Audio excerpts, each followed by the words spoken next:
जय हिंद साथियों, नमस्कार। स्वागत है आप सबका कंपटीशन वॉर के यूट्यूब चैनल में। मेरा नाम है संदीप। उपस्थित हूं आपके लिए लेकर एक महत्वपूर्ण वीडियो। दोस्तों, आज की वीडियो में हम बात करेंगे परमाणु हथियारों पर आई सिपरी की रिपोर्ट के बारे में। सिपरी की रिपोर्ट के अंदर कहा गया है कि दोस्तों, भारत के पास अब पाकिस्तान से अधिक परमाणु हथियार हैं। दोस्तों, इसी के संबंध में ये न्यूज है, विस्तार पूर्वक आपसे इस वीडियो के अंदर बात की जाएगी। यदि आप चैनल पर नए हैं तो सबसे पहले आप चैनल को सब्सक्राइब करके बेल आइकन को हिट कर दीजिए ताकि इसी तरह की वीडियो आगे आपको मिलते रहे। दोस्तों, आइए वीडियो की शुरुआत करते हैं। सबसे पहले यहाँ पर दो तस्वीरें आप देखिए। इन दोनों तस्वीरों का अपने आप में एक बहुत महत्वपूर्ण सिग्निफिकेंस है, क्योंकि 1974 में श्रीमती इंदिरा गांधी जी के कार्यकाल के दौरान जब ये प्रधानमंत्री थी तो भारत ने अपना पहला न्यूक्लियर टेस्ट किया था, यानी कि पहला परमाणु परीक्षण किया था। उसके बाद 1998 में जब श्री अटल बिहारी वाजपेयी की गवर्नमेंट थी, भारत ने अपना दूसरा परमाणु परीक्षण किया, जिसके बाद से भारत को पूरी दुनिया में एक परमाणु शक्ति संपन्न राष्ट्र के तौर पर कंसीडर किया जाने लगा था। एक छोटी सी कहानी बताता हूं। 1999 में जब भारत और पाकिस्तान के बीच कारगिल का युद्ध चल रहा था, तो उस युद्ध के दौरान ही श्री अटल बिहारी वाजपेयी को अमेरिका के एक राष्ट्रपति का फोन आता है और उन्होंने धमकी भरी बातें कही श्री अटल बिहारी वाजपेयी को, कि कहा कि पाकिस्तान और हम मिलकर के आपके ऊपर परमाणु हमला कर सकते हैं। तो श्री अटल बिहारी वाजपेयी ने एक बहुत अच्छी लाइन कही थी उन अमेरिका के राष्ट्रपति से कि ठीक है, मैं 1/4 भारत गंवाने के लिए तैयार हूं, लेकिन आपको वादा देता हूं कि कल सुबह का सूरज पाकिस्तान नहीं देखेगा, क्योंकि मैं इतने परमाणु बम मारूंगा कि पाकिस्तान दुनिया के नक्शे से साफ हो जाएगा। खैर, ये तो रही युद्धक परिस्थितियों में जब चीजें पैनिक होती हैं, तो किसी भी राष्ट्राध्यक्ष के ऊपर इतने करोड़ों अरबों जनता का भार होता है, सुरक्षा का भार होता है, इसलिए उसको इस तरह से धमकी भरी लफ्जों का इस्तेमाल करना पड़ता है। लेकिन भारत इतना शांतिपूर्ण, इतना सहअस्तित्व में विश्वास करने वाला राष्ट्र है कि आज तक इसने किसी भी नॉन न्यूक्लियर वेपन स्टेट को कभी भी न्यूक्लियर वेपन के नाम से डराने का प्रयास कभी नहीं किया। तो दोस्तों, इस वीडियो में थोड़ा सा और आगे बढ़ते हैं। जो इंडिया के बहुत ही प्रतिष्ठित अखबार इकोनॉमिक टाइम्स के अंदर कल एक न्यूज प्रसारित की गई इसी सिपरी की रिपोर्ट को लेकर के, उसी के बारे में थोड़ा सा आपसे बात करते हैं। इस वीडियो के अंदर आपके मन में जो भी परमाणु हथियारों को लेकर के सवाल होंगे, सारे कुछ क्लियर होने वाले हैं।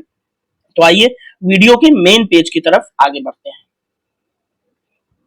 दोस्तों, ये रहा वो सिनोप्सिस जो इकोनॉमिक टाइम्स में प्रकाशित हुआ कल।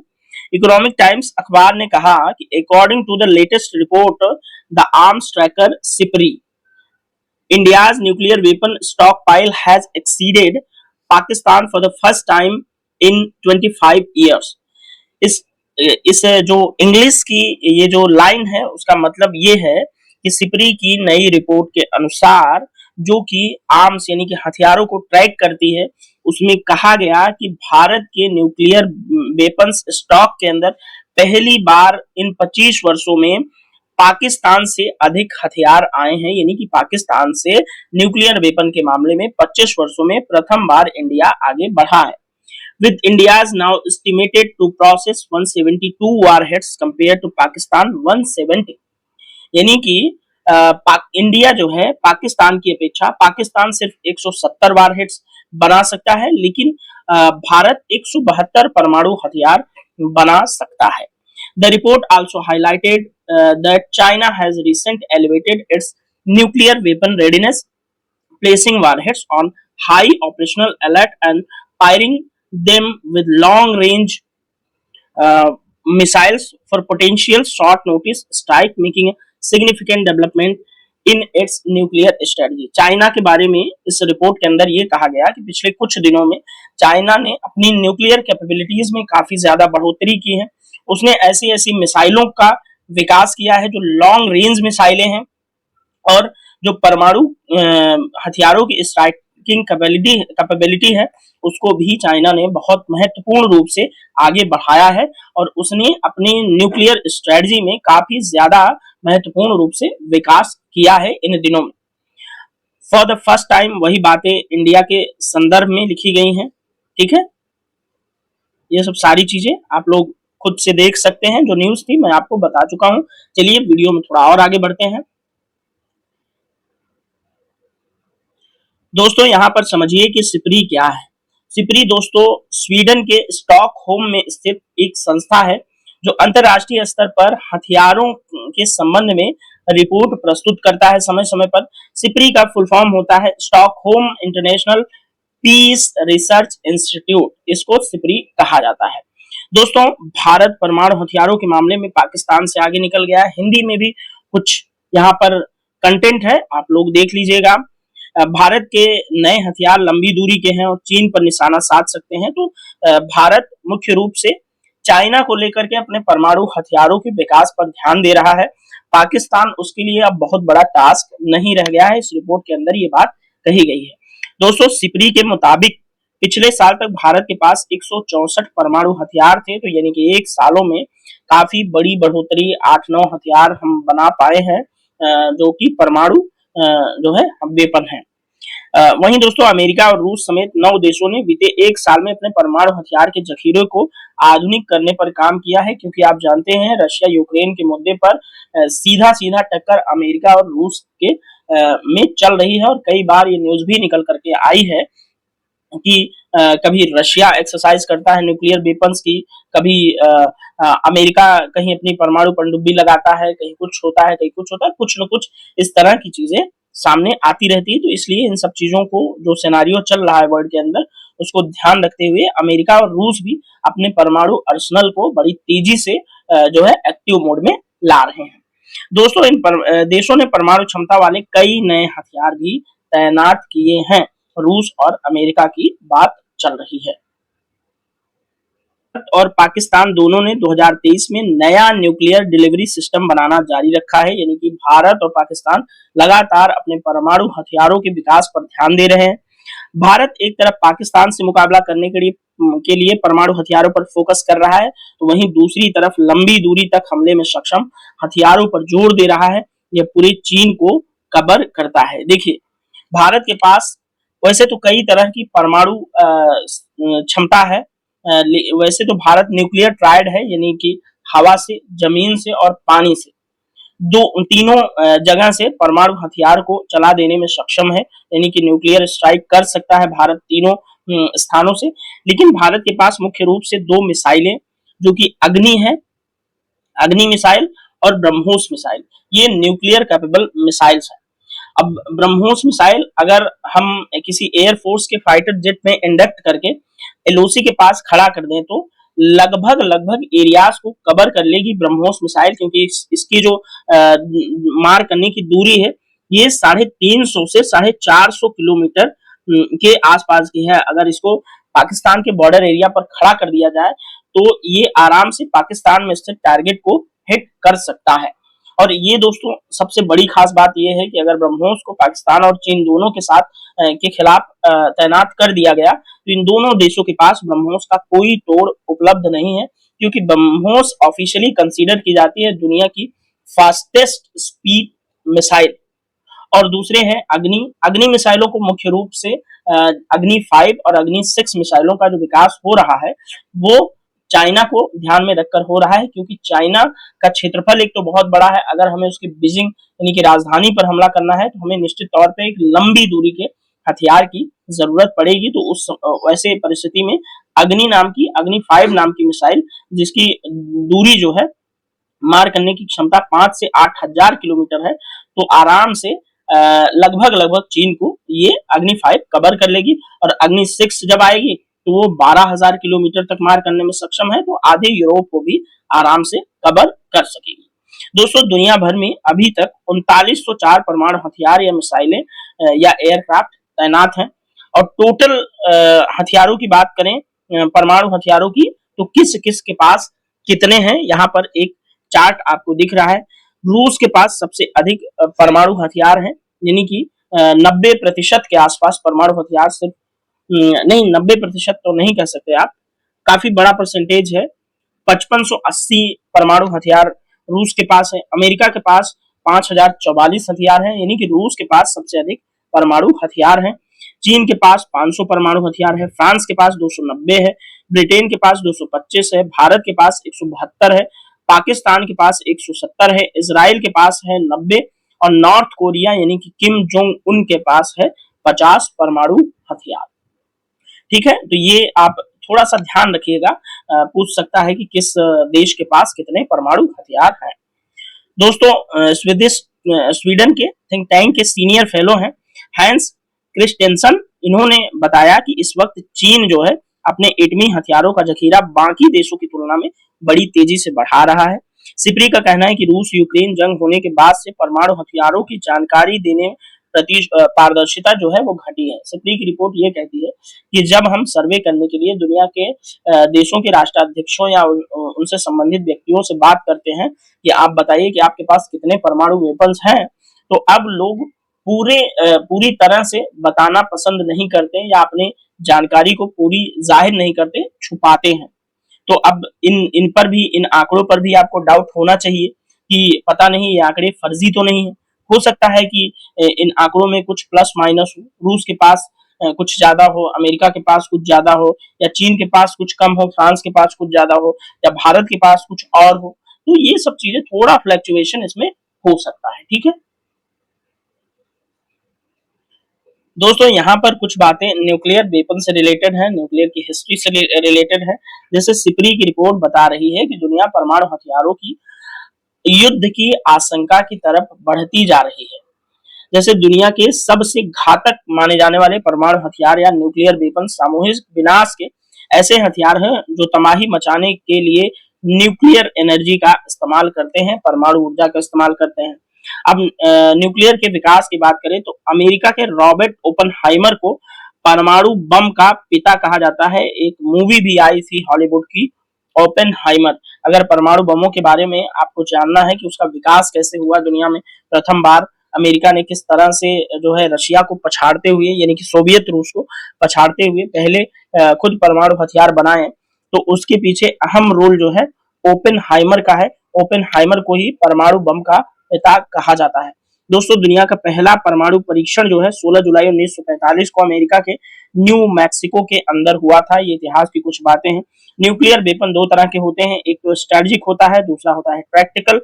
स्ट्रेटेजिक और टैक्टिकल में अंतर क्या है? तो भैया स्ट्रेटेजिक जो होता है वो परमाणु हथियार भारी भरकम होते हैं, स्ट्रेटेजिक इनको रणनीतिक बोला जाता है, और लंबी दूरी तक ये तबाही मचा सकने में सक्षम होते हैं। जैसे कि अगर रूस के मॉस्को से इन्हें दागा जाए तो ये वॉशिंगटन तक मार कर सकते हैं, यानी कि अमेरिका के वॉशिंगटन तक ये आराम से मार कर सकते हैं। तो ये होते हैं स्ट्रेटेजिक यानी कि लंबी दूरी के परमाणु हथियार।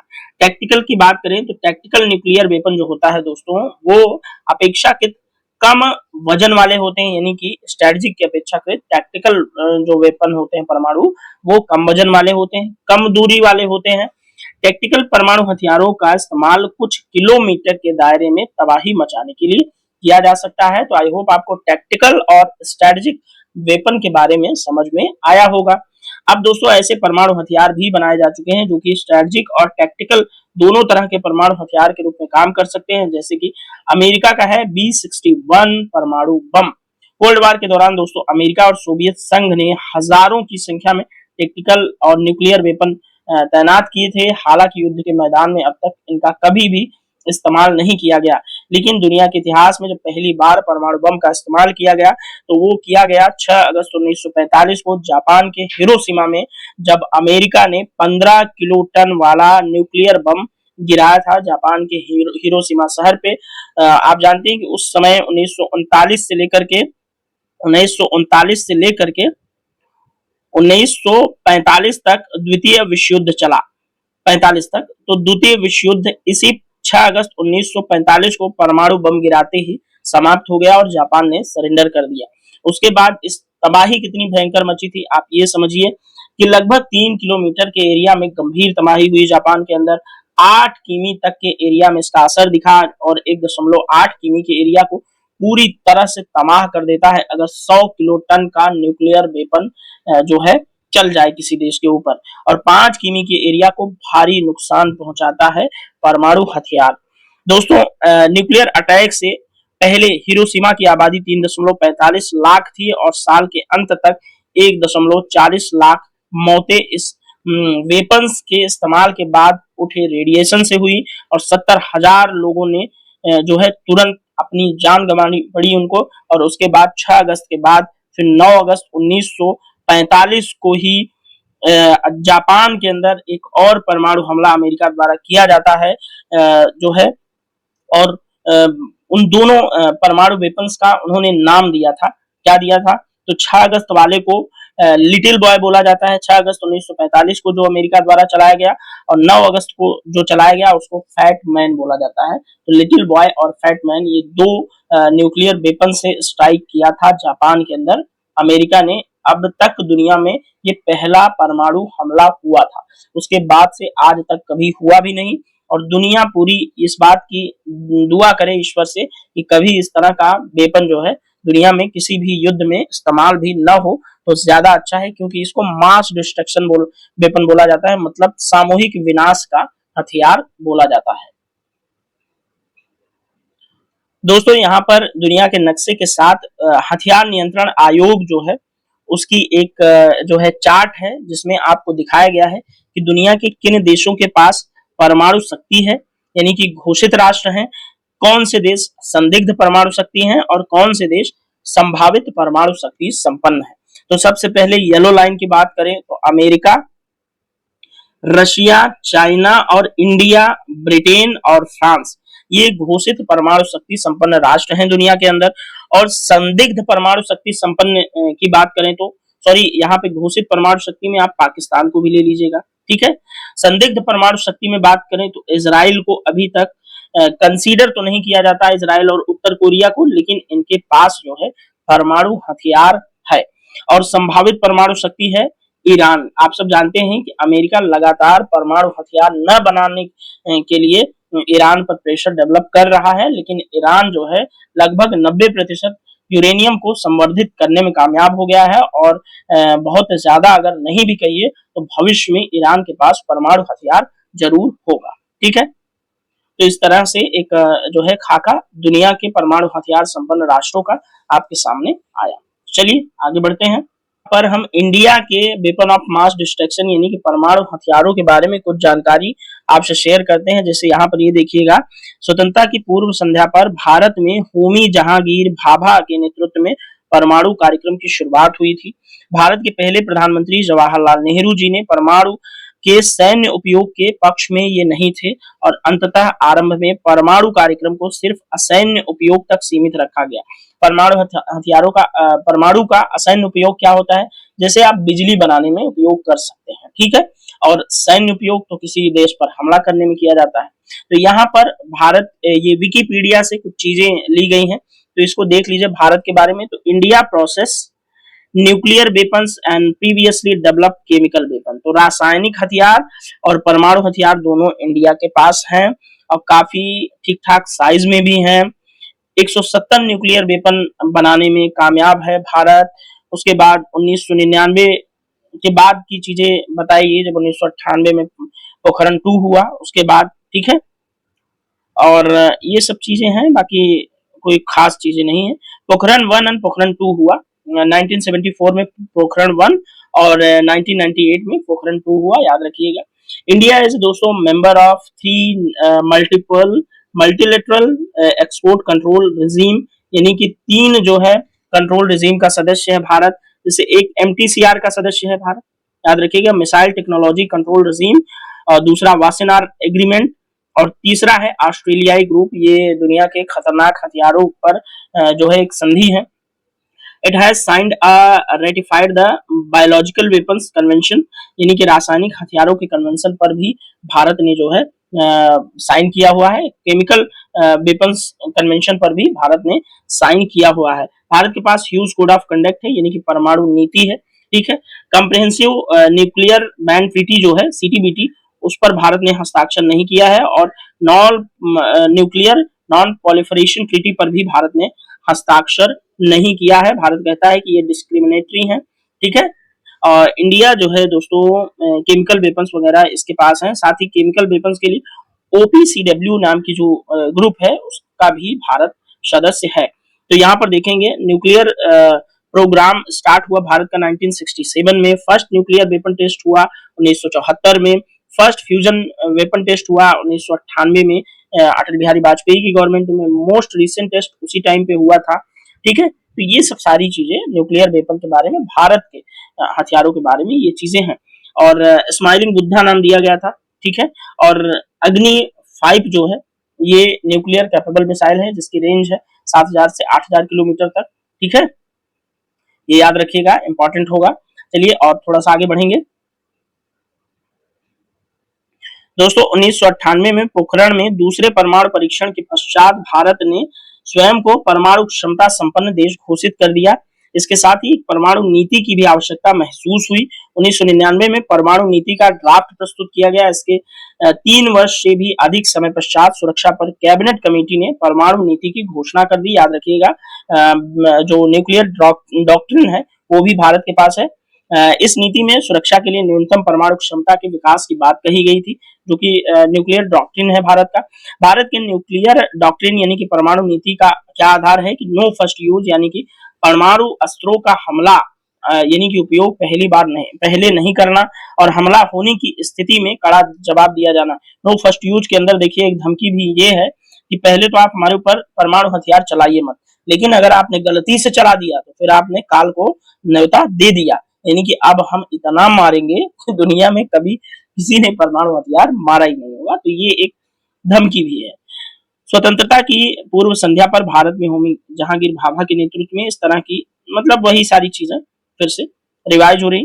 जैसे दोस्तों 1962 के चीन युद्ध और 1964 के चीन द्वारा परमाणु परीक्षण, फिर 1965 में पाकिस्तान के साथ भारत की युद्ध घटनाक्रमों के बाद भारत को अपनी नीति में बदलाव के लिए विवश होना पड़ा, और इसी नीति के बदलाव के तहत भारत ने पोखरण में 1974 में प्रथम परमाणु परीक्षण किया। यानी कि भारत पहले परमाणु बम बनाना ही नहीं चाहता था, लेकिन जब 1962 में चीन ने हमारे ऊपर विश्वासघात करके एक युद्ध थोप दिया, उसके बाद 1964 में उसने परमाणु परीक्षण भी कर दिया, फिर 1965 में पाकिस्तान ने जो है भारत के साथ एक युद्ध कर लिया।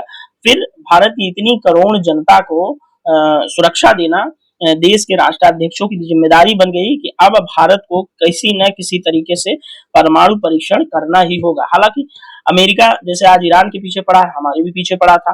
अगर आपको वो क्या कुछ घटनाक्रम हुआ था आपको देखना है तो आप परमाणु नाम की जॉन अब्राहम की एक मूवी है, उसको आप देख लेंगे तो बहुत सारी चीजें आपको क्लियर हो जाएंगी। ठीक है